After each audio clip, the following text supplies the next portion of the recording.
गरीब की शादी। शशि की सौतेली माँ ने उसकी शादी की तो बड़े घर में, लेकिन पति कोई काम न करता। आप ससुर जी के साथ काम पर क्यों नहीं जाते? हाँ जाऊंगा, लेकिन कल से। आज जरा मैं दोस्तों के साथ घूमने जा रहा हूँ। शशि के दो बच्चे होते हैं, लेकिन रमेश का हाल वैसा का वैसा ही रहता है। एक दिन, सुनिए ना, बच्चा रो रहा है, इसके दूध के लिए पैसे नहीं है। अरे तो पिताजी से ले लो ना। क्यों? अगर आप में कमाने की क्षमता नहीं थी तो शादी क्यों की? तभी घर आई बड़ी ननद बोल पड़ती है। आहा हा हा, तुम्हारी माँ को साफ साफ कह दिया था कि लड़का ना कमाता है ना कभी कमाएगा।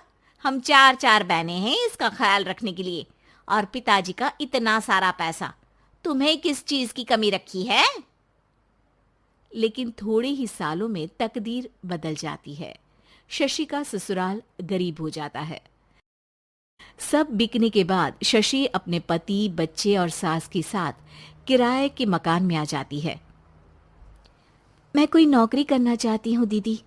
अरे इतने बड़े घर की बहू थी शशि, तुम नौकरी करोगी? नहीं नहीं नहीं नहीं। नहीं करूंगी तो घर कैसे चलेगा? बच्चों को भी तो पालना है ना। तभी शशि का भाई आ जाता है। शशि, ये ले राशन का सामान, किसी भी तरह की कोई भी जरूरत हो तो बताना। भाई, अब मैं नौकरी करूंगी। देख बहन, वैसे तो मैं तेरे साथ हूं, लेकिन हाँ, मैं ये भी चाहता हूं कि तू अपने पैरों पर खड़ी हो जा। शशि को एक प्ले स्कूल में छोटे बच्चों को संभालने की नौकरी मिल जाती है।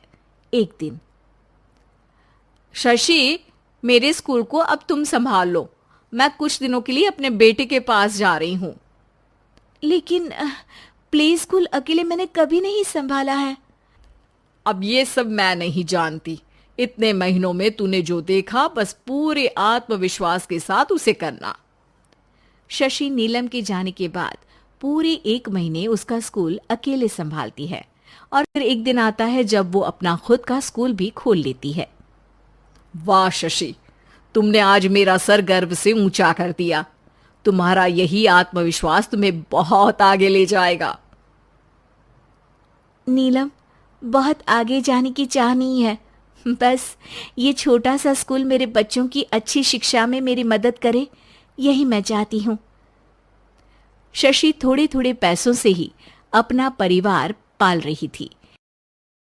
एक दिन उसके घर उसकी बड़ी ननद आती है। अरे भाभी, घर में कूलर तो लगा लेती, मेरी माँ को कैसे पंखे में लिटा रखा है? अरे तो शशि कौन सा एसी लगा कर सो रही है? वो भी तो यहीं रहती है ना मेरे पास। ज्यादा यहाँ आकर मेरी बहू को परेशान ना किया करो। हाँ हाँ, मुझे भी शौक नहीं है इस छोटे से घर में आने का। मैं तो बस ये बोलने आई थी कि मेरे बेटे की शादी है तो ननिहाल का जो नेग होता है वो ले आना। हाँ हाँ, जितना बनेगा कर देंगे, और ना हुआ ना तो वो भी नहीं करेंगे। तभी शशि बोल पड़ती है। अरे नहीं नहीं माँ जी, रीटा घर की बेटी है, उसके ससुराल वाले उससे शादी पर पूछेंगे कि मायके से क्या मिला। रीटा, तुम मुझे सामान की लिस्ट भेज देना, मैं पूरी कोशिश करूंगी कि तुम्हारी हर डिमांड को पूरा करे। अच्छा, मैं खाना लगाती हूँ। शशि ये बोलकर किचन में चली जाती है। धीरे धीरे कर शशि किसी न किसी तरह अपनी सारी ननदों की डिमांड भी पूरी करती, बच्चों की ख्वाहिशें भी, और उनकी पढ़ाई के लिए पैसे जोड़ती। एक दिन जब शशि का बेटा 12वीं पास करके आता है। माँ, अब तुझे काम करने की जरूरत नहीं है। मैं अब कोई ना कोई नौकरी करके पढ़ाई भी साथ कर लिया करूंगा। शशि को लगता है कि बेटा और आगे पढ़ाई करे, लेकिन वक्त की मार के कारण वो बेटे को काम के लिए हाँ कर देती है। अब बेटा एक बैंक में चपरासी बन जाता है।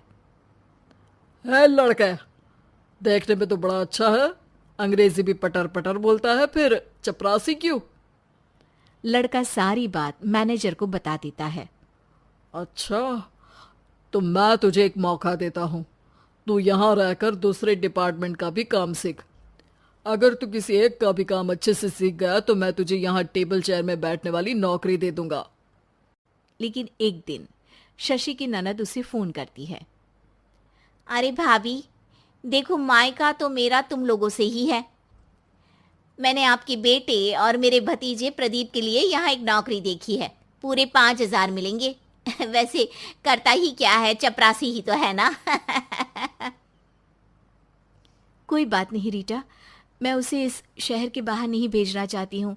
बाकी वो शाम को आएगा तो मैं पूछ लेती हूँ। वहीं प्रदीप मैनेजर की बात से खुश हो जाता है और मैनेजर के काम पर ही नजर रखने लगता है।